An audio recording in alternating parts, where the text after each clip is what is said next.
Some cases don't begin with violence. They don't begin with tragedy.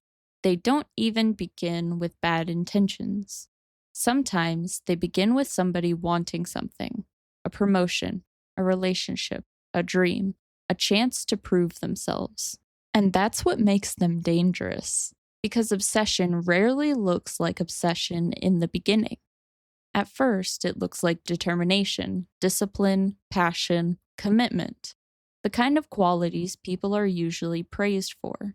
The problem is that obsession doesn't announce itself when it arrives.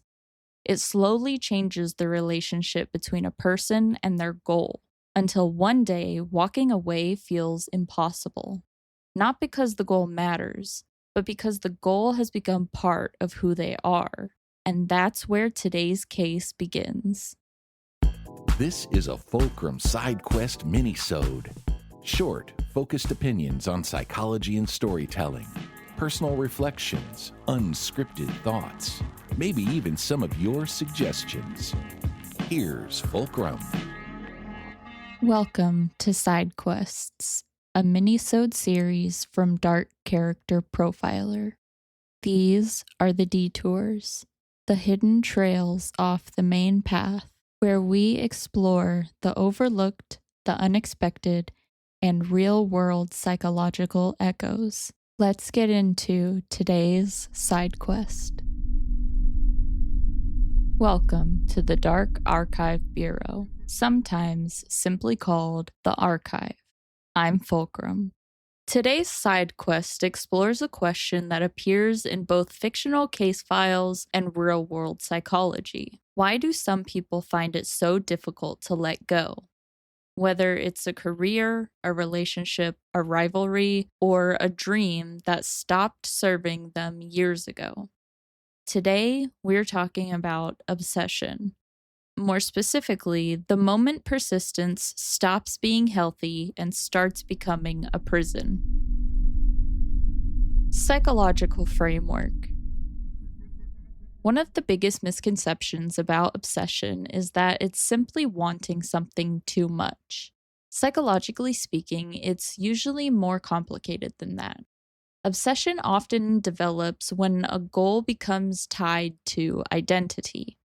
In forensic and clinical settings, we frequently look at the meaning attached to the behavior, because behavior alone doesn't tell us very much. Two people can pursue the exact same goal. One is motivated by growth, the other is motivated by fear. The behavior looks identical. The psychology underneath is completely different. And that's what makes obsession difficult to recognize.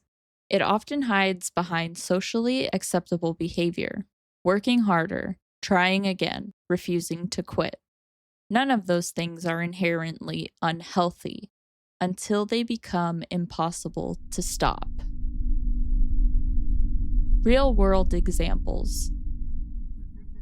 Imagine someone who stays in a failing relationship for years, not because they're happy, not because the relationship is healthy, but because they've invested too much to leave.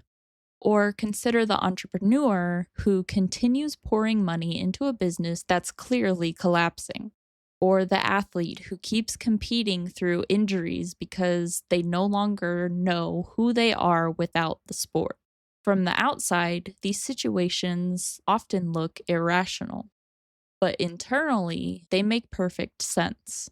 Because the decision is no longer about the relationship, or the business, or the sport.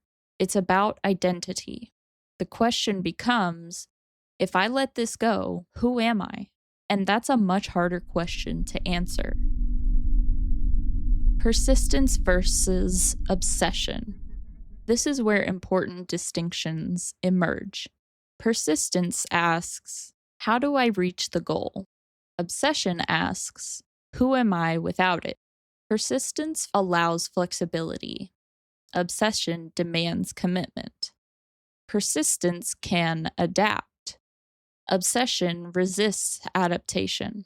One of the hallmarks of healthy psychological functioning is flexibility, the ability to update your beliefs, adjust your plans, recognize when circumstances have changed.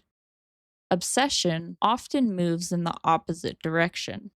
The more evidence appears that something isn't working, the more tightly the person clings to it. Not because they're irrational, but because abandoning the goal feels like abandoning themselves. Identity and goal fusion. One concept that appears repeatedly in psychology is identity fusion. This occurs when a person's sense of self becomes deeply connected to an idea, group, mission, or objective. When that happens, threats to the goal begin to feel like threats to the individual. Failure becomes personal, rejection becomes personal, loss becomes personal. And a failed project isn't "I failed," it's "I'm a failure." A relationship ending isn't "the relationship ended," it's "I wasn't enough." This is often the point where obsession becomes self-sustaining. The original goal almost stops mattering. What matters is protecting the identity attached to it. Archive reflection. Recently, the archive reviewed a file involving a certain one-eyed restaurant owner from Bikini Bottom. And while that case was obviously fictional, the psychology underneath it was surprisingly real. What made Plankton interesting wasn't his repeated attempts to steal a recipe. It was what that recipe had come to represent. Success, validation, recognition, proof. At some point, the Krabby Patty formula stopped being a business objective. It became a symbol that could supposedly answer every insecurity he'd been carrying for years. And once a goal becomes symbolic, letting go becomes much more difficult, because you're no longer losing the goal. You're losing what you believe the goal will finally give you. Closing. Maybe that's why obsession can be so difficult to identify while we're living through it. It disguises itself as determination, as loyalty, as passion, as purpose. And sometimes those things are genuinely healthy.